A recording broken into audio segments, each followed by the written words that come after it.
오늘 시편은 3권, 시편 제3권의 가장 첫 번째 해당되는 시편 73편입니다. 그래서 오늘 같이 73편을 함께 나누고자 합니다. 혹시 부러우면 지는 거다 이런 말 들어보셨습니까? 부러우면 지는 거다. 들어보신 분도 꽤 계실 것 같은데요. 다른 이들의 삶이나 또는 가까운 이들의 삶을 보고 또는 SNS, 페이스북은 요즘 늙은 사람이 하는데 페이스북이나 인스타그램 이런 휴대폰이나 컴퓨터를 통해서 볼 수 있는 그런 지인들의 삶의 모습들을 보고 너무 부러운 것이 있다 하여도 마음으로 부러워하지 않아야지 승리하는 것이다. 이런 의미를 가지고서 하는 말이었습니다. 그래서 몇 년 전까지만 해도 TV에서 또는 각종 어떤 광고 이런 슬로건 같이 사용되기도 했었는데요. 최근에는 이런 노래가 한국에서 발표되었는데 노래 제목이 부럽지가 않어입니다. 장기하라는 가수가 있는데 아마 관심 없으신 분들은 잘 모르시겠지만 서울대를 나오고 굉장히 특이한 음악을 해서 한국에서 인기 있는 뮤지션 중에 한 명인데 부럽지가 않아라는 이제 제목을 가진 노래가 있는데요. 노래 같지도 않아요. 굉장히 내용이 근데 웃깁니다. 그 노래 가사의 주요 내용은 나는 네가 아무리 무엇을 자랑해도 나는 하나도 부러운 게 없다. 전혀 부럽지 않다. 이런 가사 내용을 담고 있습니다. 제가 질문 드리고 싶은 게 하나 있는데 요즘 혹시 부러운 것이 마음속에 있으신가요? 나 이거 좀 부럽다 하는 것들이 인생에 있어서 여러분들의 인생에 있어서 뭐가 가장 부러우신가요? 또 세상의 많은 것 가운데 지금 혹시 살아가면서 나 이거 너무 얻고 싶다 하는 것이 있으십니까? 사실 저도 이 가수 장기와 같이 요즘 여기 와서 살고 있는 지금 이 시점에 그렇게 남부러운 게 별로 없더라고요. 제가 이제 한국에서 살다가 여기 캐나다로 와서 지내다 보니까 사는 문화가 다르고 좋아하는 음식 이런 추구하는 바가 다르고 생각이 다르고 심지어 옷 입는 스타일도 다르고 이러다 보니까 별반 이렇게 남을 보더라도 부러운 게 없어요. 제가 만약에 한국에 있었다면 아마 제 친구들이나 같은 목사님들이 핸드폰을 바꿨다거나 신형 태블릿을 샀다거나 이랬으면 그거를 부러워했을 수도 있을 것 같습니다. 하지만 지금 여기 캐나다에 와서 살다 보니까 심지어 핸드폰 바꿀 생각도 안 하고 저거 좀 부럽다 하는 게 그렇게 있지가 않더라고요. 이것은 제가 부러우면 지는 거다. 그래서 남들 인생을 비교해서 내 인생을 비교해서 부러워하면 지게 되니까 그러지 않으려고 스스로 자아도취적으로 고백하는 그런 내용이 아닙니다. 정말로 이렇게 살다 보니까 지금 제가 여기 와서 오래 산 건 아니지만 지금 7개월, 8개월 이렇게 살아봤는데 나 저렇게 살아봐야지, 나 저런 사람처럼 저런 삶을 살아야지 하는 게 있지가 않습니다. 근데 여기 나오신 여러분들도 저와 그렇게 다르지는 않을 것 같습니다. 무언가가 몹시 부럽다거나 무언가를 몹시 얻고 싶다거나 그러지 않으실 것 같습니다. 그런데 오늘 본문 시편 73편은 남부러움의 시기와 질투심을 아주 심하게 느끼고 있다라고 고백하고 있습니다. 이 오늘 시편 기자는 오늘 73편, 시편 73편을 쓴 사람은 아삽이라는 인물입니다. 근데 이 사람은 이 남의 인생을 바라보고 그 부러움이 얼마나 심한 시기와 질투심을 가져왔는지 그는 자신이 거의 넘어질 뻔하였고 자신의 걸음은 미끄러질 뻔하였다고 고백합니다. 여기에서 이 넘어진다는 표현, 걸음이 미끄러진다는 표현은 그냥 이거 넘어질 뻔했네 이게 아닙니다. 아이들은 자주 넘어지죠. 제 아들 혜빈이 같은 경우도 이렇게 뛰어가다거나 걸어가다거나 혹시 밑에 이제 턱 같은 걸 못 보고 자주 넘어지거든요. 근데 아이들은 넘어져도 그렇게 크게 다치지 않거든요. 그렇지만 어른이 되면 될수록 나이가 들면 될수록 넘어지고 미끄러지면 어떻게 됩니까? 저도 전에 이제 사역했던 교회에서 이 나이 많이 드신 분들이 집안에서 넘어지셔갖고 이 고관절 같은 데가 한번 부러지니까 입원하셨는데 퇴원을 못하시고 돌아가시는 경우를 제가 여러 번 봤거든요. 그래서 나이 들었을 때는 아무것도 하지 말고 높은 데도 올라가지 말고 의자 위에도 올라가지 말라고 하지 않습니까? 즉 이 시편 기자는 지금 자신의 인생이 거의 꼬꾸라지고 망가져서 더 이상 회복할 수 없는 지경에 이르를 뻔했다고 말하고 있습니다. 도대체 얼마나 많이 시기하고 질투해야지 이렇게 인생이 꼬꾸라질 수 있는 것일까요? 오래전 드라마이긴 한데 다 보셨을 것 같은데 아내의 유혹이라는 드라마 있지 않습니까? 주인공이 점 하나 찍고 갖고 다른 인물 대갖고 복수하는, 또는 최근에 아주 인기를 끌었던 부부의 세계, 이런 드라마에서나 다룰 정도의 시기와 질투여야지 한 사람의 인생이 망가지고 꼬꾸라질 정도의 시기와 질투 아니겠습니까? 그런데 오늘 시편 73편의 이 주인공은 아삽입니다. 아삽. 그래서 여기에도 나와 있듯이 아삽의 시라고 부제가 붙어 있는데, 이 아삽이라는 인물은 하나님이 참으로 이스라엘 중에 마음이 청결한 자에게 선을 주시는 분이라는 사실을 너무나 잘 알고 있는 시편 1편이 고백하는 의인이며 복 있는 자입니다.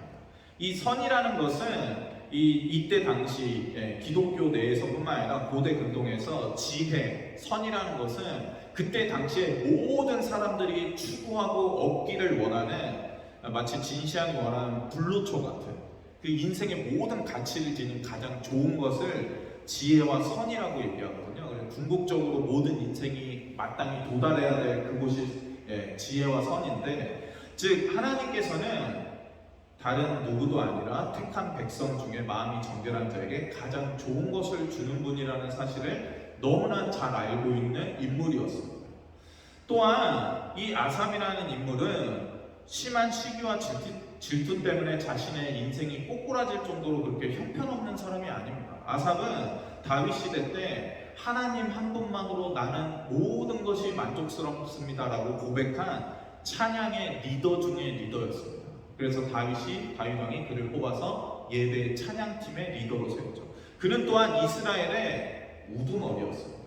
과연 이러한 사람이 다른 사람들의 인생을 보고 시기와 질투를 느껴서 자신의 인생을 스스로 망가뜨려 버리는 게 가능합니까?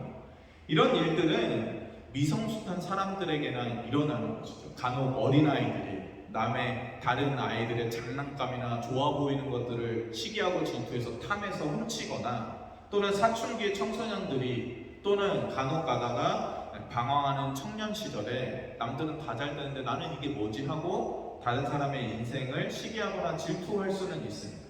그러나 이처럼 높은 지위와 명망 있는 사람, 누가 보더라도 아삽은 정말 대단하지, 저렇게 아름답게 하나님을 찬양하고 하나님을 만족스러워할 수 있을까? 하는 이러한 사람이 다른 이들을 시기하고 질투하여서 자신의 인생을 완전히 망가뜨릴 뻔했다는 게 이게 넌센스인 거죠. 그런 모습은 솔직히 상상하기 어렵다는 것입니다. 교회에 어느 날 어떤 분이 아주 좋은 차를 타고 이렇게 딱 오셨어요. 근데 예배 후에 자기 차를 다시 이제 타려고 찾아가 보니까 바퀴가 다 터져 있는 겁니다. 그래서 이게 어찌된 일이지? CCTV 돌려보고 막 찾아보니까 그 교회 목사님이 그 좋은 차를 교회를 타고 와? 나도 못 타는 차인데 하면서 너무나 질투가 나서 그 타이어를 다 빵꾸 냈다는 게, 이런 거는 상상할 수가 없는 거잖아요. 이런 일은 있을 수가 없는 것입니다. 그런데 늘 하나님 한 분만으로 충분했던 이 아삽이 오늘 본문에서는 이 다 망한 자처럼 나는 넘어지고 미끄러져서 바닥을 칠 뻔하였다고 노래하고 있는 게 이게 무엇 때문인지 너무나 궁금하다 이것입니다. 근데 그 내용을 2절 3절에 잘 써놓았죠. 한 장만 넘겨주시겠어요? 네, 그는 2절에 3절에 이렇게 말하고 있습니다. 나는 거의 넘어질 뻔하였고 나의 걸음이 미끄러질 뻔하였으니 이는 내가 악인의 형통함을 보고 오만한 자를 질투하였습니다. 오늘 목사님 한 분께서 자신의 블로그에 이 본문에 대해서, 이 구절에 대해서 이렇게 잘 풀어놓았습니다. 우리는 하나님께서 악인을 멸하시고 의인을 선대하신다는 것을 잘 알고 있습니다. 그러나 우리는 때로 악인은 형통하고 의인은 고난받는 일을 목격하게 됩니다. 그리고 이로 인해 우리는 과연 하나님이 계시는가, 하나님이 계시며 하나님은 공의로우신 분이신지에 대해서 질문하게 됩니다. 그리고 이러한 때에 하나님이 붙들어주지 않으면 우리는 실족하여 세상을 쫓게 됩니다. 그러나 하나님은 이러한 때에도 성도들을 붙드셔서 그들이 넘어지지 않도록 인도해 주십니다. 참 아름다운 적용이고 잘 해석하시고 잘 적용하셨습니다. 그런데 저는 오늘 본문 이 시편 73편을 다른 부분에서 좀 여러분과 함께 나누고 싶습니다. 제가 서두에서 여러분께 드렸던 질문을 다시 한번 드리길 원하는데요. 지금 우리의 인생에서, 나의 삶에서 가장 부러운 게 있으십니까? 시편 기자인 아삽에게 지금 왜 이토록 많은 시기와 질투가 생긴 것인지 그는 4절 이하에 매우 상세하게 잘 묘사하고 있습니다. 그래서 그는 4절에서 그들, 이 악인들, 그리고 죄인들, 마땅히 형벌받아야 되고 망해가야 될 이 오만한 자들이 오히려 죽음에 이를 때까지, 죽음에 이르는 순간에도 고통이라는 걸 전혀 알지 못한 채 죽음을 맞이한다는 사실에 분노하고 있습니다. 그는 또한 죽기까지 그 힘이 강건하다는 것입니다. 이 죽는 순간까지 힘이 차고 넘쳐서 이 모든 일을 할 수 있는 것은 우리가 꿈꾸는 것 아니겠습니까? 저도 이 마지막 날까지 모세와 같이 그 기력이 쇠하지 아니하여서 죽기까지 하나님 앞에 헌신하며 무언가 봉사하며 무언가 보람찬 일을 하다가 그 다음날 하나님이 딱 부르시면 꼴까딱하고 천국에 가는 거고 누구나 다 꿈꾸는 거 아니겠습니까? 그래서 전에 있던 교회에서도 80세 넘어서 3일만 아프다가 잠든 채로 하나님 앞에 가는 게 소원입니다. 막 이런 농담을 주고받은 적이 있었거든요, 어르신들이. 이런 것들은 우리에게나 허락되어야 하는 것 아니겠습니까? 근데 이 시편 기자인 아삽이 세상을 보니 악인과 죄인들이 그러한 삶을 살더라는 것입니다. 그들은 또한 5절을 보면 대부분의 사람들이 살면서 겪게 되는 일반적인 어려움들이 있잖아요. 고난이 있지 않습니까? 근데 그런 고난조차도 경험하지 않더라는 것입니다. 간혹 우리는 원합니다. 재앙이 쏟아져서 악인들과 이 죄인들과 오만한 자들을 심판해 줄 것을 기대합니다. 그런데 그러한 일도 일어나지 않더라는 것입니다.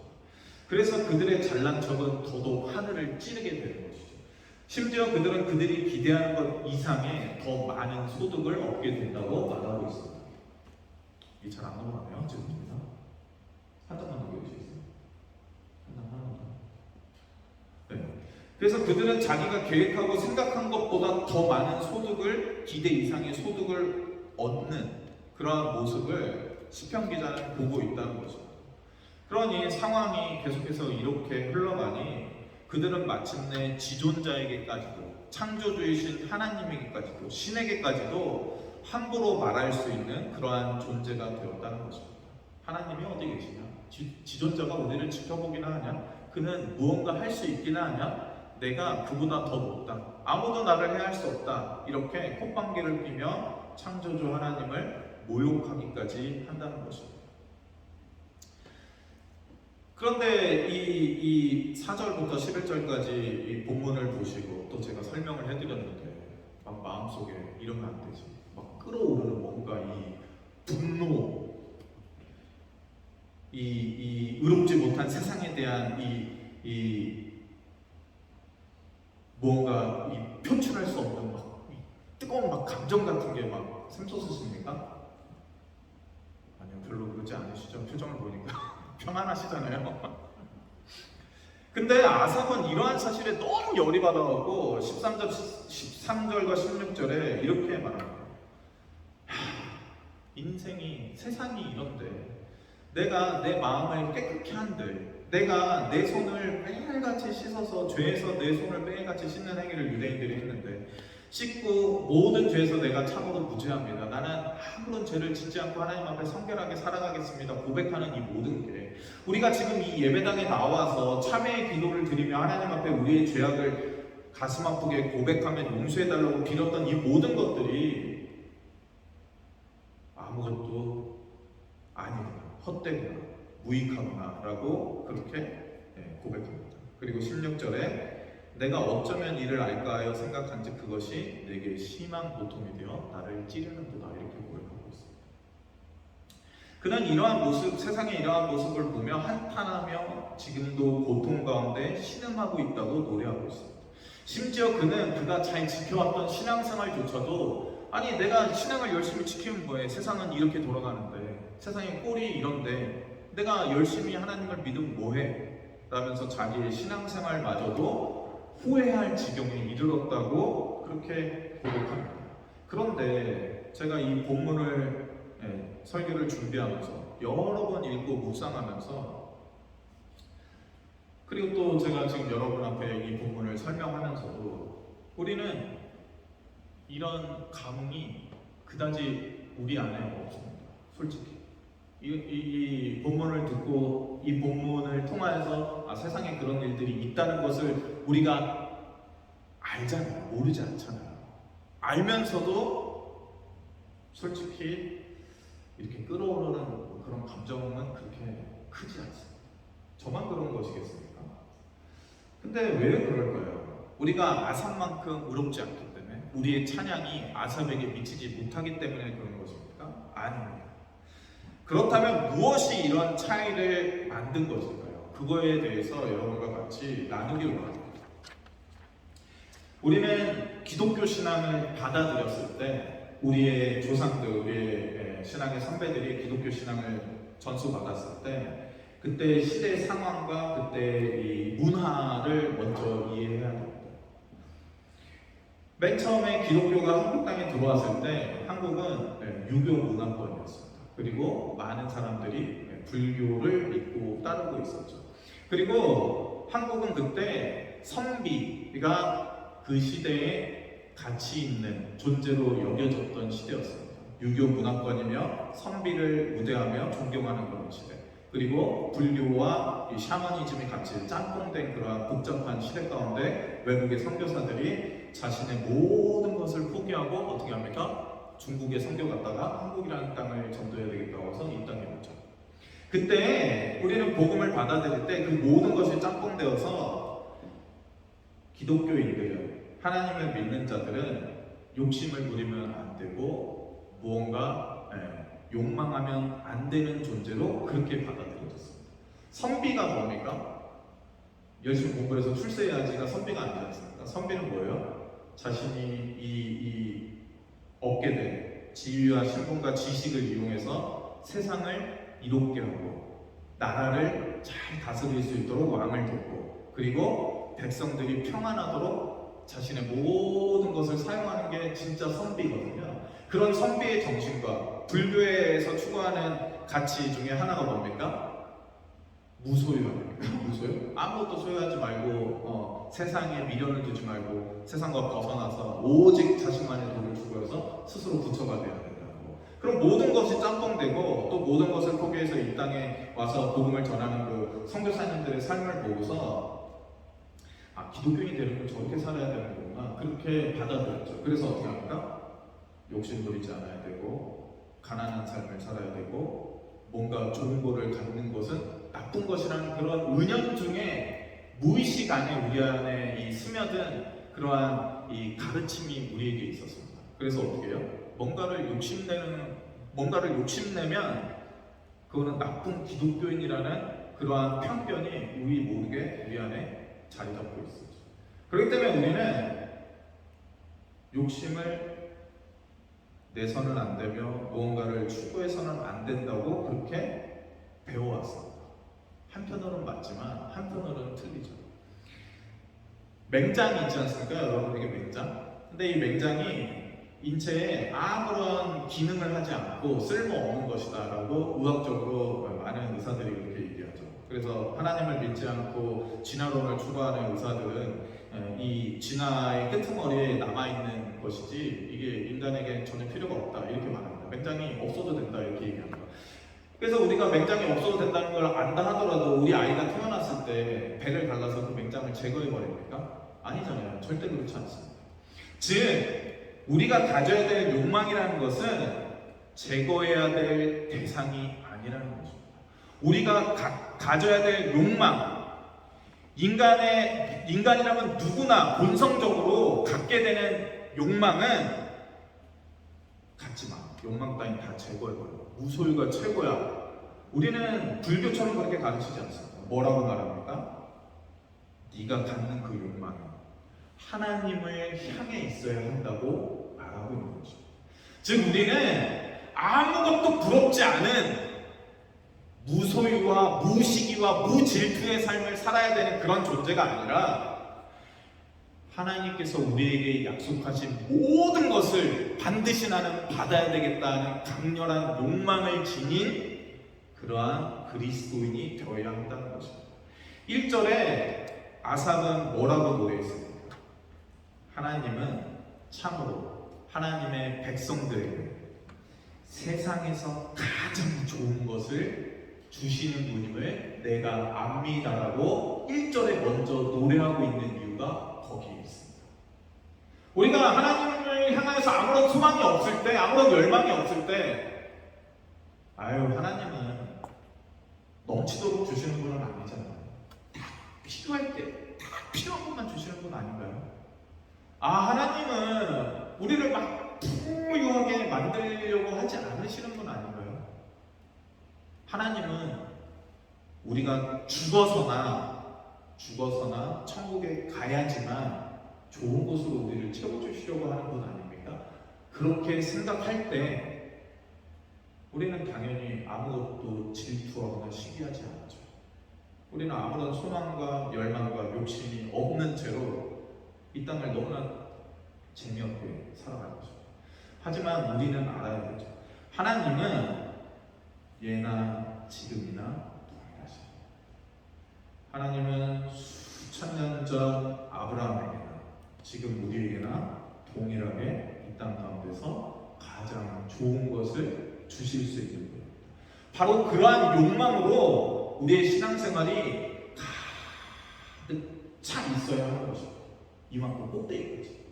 근데 그러한 소망과 욕망과 열정과 하나님에 대한 신뢰와 하나님이 반드시 상 주실 것이라는 그러한 소망으로 이만큼 가득 차 있는데 세상 밖을 나가서 보니 아니 왜 하나님이 하나님의 백성에게 주시겠다고 하는 좋은 것들을 왜 악한 자들이 차고 넘치도록 누리고 있는가를 보고 어떻게 하는 겁니까?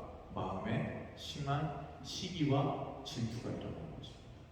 하나님, 이래서는 안 되는 것 아니겠습니까? 이런 생각을 해야 하는 것입니다. 그래야지만 우리는 마지막 날에 천국에서도 그러한 열망과 소망을 가지고 하나님을 바라보며 살 수 있습니다. 이 땅 가운데서 하나님이 주시고자 하는 것에 대한 아무런 소망과 열망과 열정과 욕망이 없다면, 그리고 그러한 소망이 인생을 살아가면 살아갈수록 가득 차고 넘치는 게 아니라 점점 더 소멸되고 소실되고 작아지기만 한다면 천국에 가면 정말 재미없는 곳이 될 것입니다. 우리가 가족 여행을 계획할 때 서로 의견이 다르잖아요. 그래서 나는 여기 가고 싶고 너는 저기 가고 싶은데 나는 여기 가고 결정했다고 해서 가족 모두가 다 같이 가족 여행을 가는데 자녀들은 거기 가기가 너무 싫은 거야. 그러면 그 자녀들은 거기 가더라도 어떻게 합니까? 그것이 아무리 좋은 것이 펼쳐져 있어도 그것을 누리지 않습니다. 제가 만약에 아들을 데리고 어디 여행 가기로 결정했는데 아들은 거기 가기 싫은 거야. 너무 싫은데 막 억지로 끌려가. 그래서 거기에 도착하면 우리 아들이 거기 내리자마자 뭐라고 하겠습니까? 집에 가고 싶어 이러지 않겠습니까? 우리가 하나님이 주신다고 약속하신 모든 것에 대한 욕망이 없다면 천국은 우리에게 결코 좋은 것이 될 수 없습니다. 이 땅에서의 삶은 잠시 잠깐입니다. 맞습니다. 하지만 이 땅에서의 삶은 아무 의미 없는 삶이 아니라 우리의 영원한 삶을 준비할 수 있도록 하나님께서 우리에게 허락하신 시간이라는 것입니다. 물론 이스라엘 백성들이 하나님을 믿지 못하여서 40년간 광야 땅을 배회하며 방황하였지만 그 40년이라는 기간은 이스라엘 출애굽 2세대들에게 가나안 땅을 열정적으로 소망하게 만드는 기간이었습니다. 그렇기 때문에 그들은 기꺼이 어떻게 합니까? 목숨을 걸고 요단을 건너죠. 목숨을 걸고 전쟁에 나섭니다. 목숨을 걸고 그 땅을 차지하며 목숨을 다해서 어떻게 합니까? 그 땅 거민들을 몰아냅니다.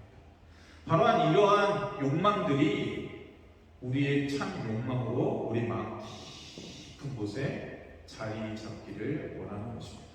그러니 아삽처럼 1편의 고백이 먼저 선행되지 않고서는 2절 이하의 모든 내용은 우리에게 그 어떠한 감흥도 줄 수 없습니다. 제가 마지막으로 다시 한번 묻겠습니다. 지금 가장 부러운 것, 인생에 있어서 가장 열망하는 소원이 있습니까? 있어야 합니다. 우리의 인생에 있어야 하는 것이죠. 그리고 그 내가 바라는 것이 이제 말씀에 비추어서 하나님이 원하는 것들로 점점 바뀌어 가야만 하는 것입니다. 세상을 욕심내서는 안 된다 해서 내가 가진 모든 욕심들을 다 제거하면서 마지막 날에는 빈 채로 하나님께 가는 게 아니라, 하나님은 빈 껍데기를 좋아하지 않습니다. 하나님은 가득 차신 분입니다. 예수님의 충만함으로 하나님은 어떠한 빈 공간도 없이 온 우주를 채우셨습니다. 과학자들은 말하죠. 우리가 사는 우주의 대부분이 비어있다고 말하지만 그 대부분 비어있는 데를 예수 그리스도의 충만으로 채우셨습니다. 그러니 하나님은 얼마나 대단하신 분이에요. 그 하나님은 우리가 하나님 다 버리고 다 비운 채로 왔습니다 라고 말하기를 원치 않습니다. 하나님, 저는 하나님을 열망하며 살았습니다. 하나님, 저는 하나님이 이 땅 가운데서도 반드시 나에게 좋은 것을 주시리라는 그 확신을 온전히 품고 살아왔습니다. 그런데 힘들었습니다. 그런데 좀 억울했습니다. 그런데 때때로 많은 시기와 질투심을 느꼈습니다. 하나님, 세상은 왜 저리 잘 나가는 것입니까? 하나님께서 약속하신 왜 가장 좋은 것들이 왜 나의 삶과 우리 교회를 채우는 것이 아니라 세상 사람들과 세상의 것들을 채우고 있는 것입니다. 저는 그게 때때로 이해가 되지 않았습니다. 그런 고백을 하나님 앞에 드릴 수 있어야 하는 것입니다.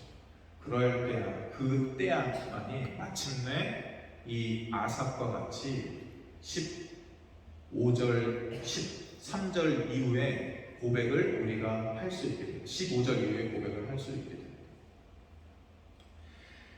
그는 심한 고통을 누리고 있습니다. 이 문제가 해결되지 않았어요. 근데 마침내 17절에 이르러서 그는 하나님의 성소에 들어갈 때 은밀하게 하나님을 만나고 하나님과 교제하는 그 장소에 들어가서 하나님의 존전 앞에 섰을 때 그제서야 세상에서 번성하고 세상에서 좋은 것을 갖고 누리며 떵떵거리며 자기 잘난 체를 하던 그들의 종말을 마침내 깨닫게 됩니다.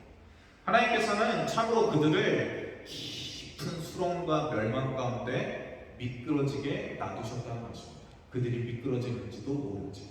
그래서 그들은 마침내 하나님의 피할 수 없는 심판 가운데 이르게 된다는 것입니다.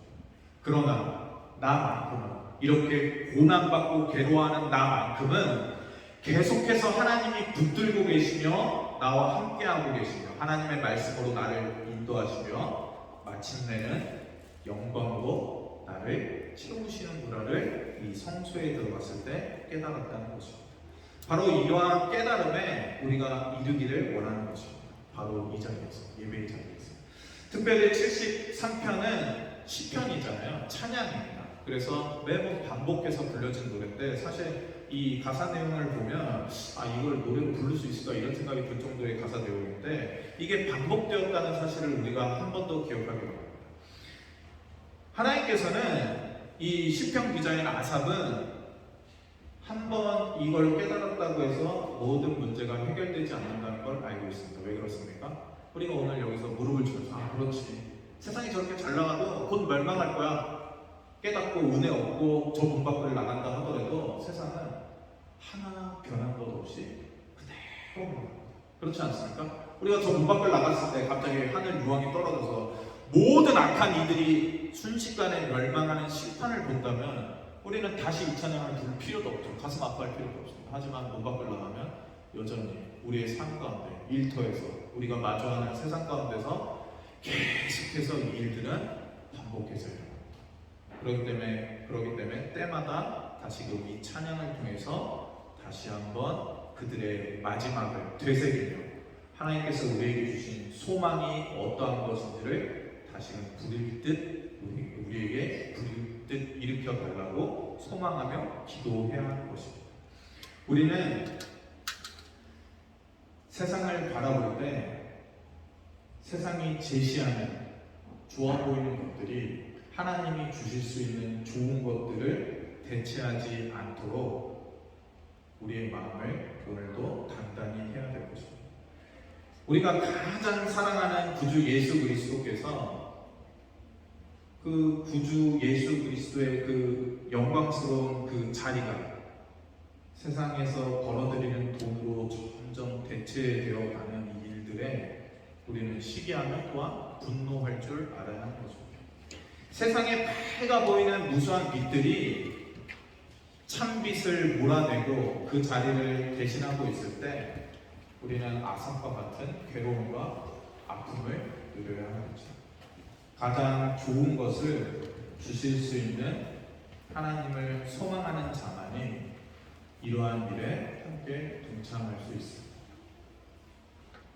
세상이 너무나 악하고 때때로 더럽기 때문에 수도원의 길을 택해서 아무것도 없고 아무것도 볼 필요 없는 깊은 산속에 들어가서 자신만의 신앙을 연단하는 것은 예수님이 우리를 이 땅 가운데 파송한 목적과 너무나 멀리 있는 삶입니다. 우리는 기꺼이 어떻게 합니까?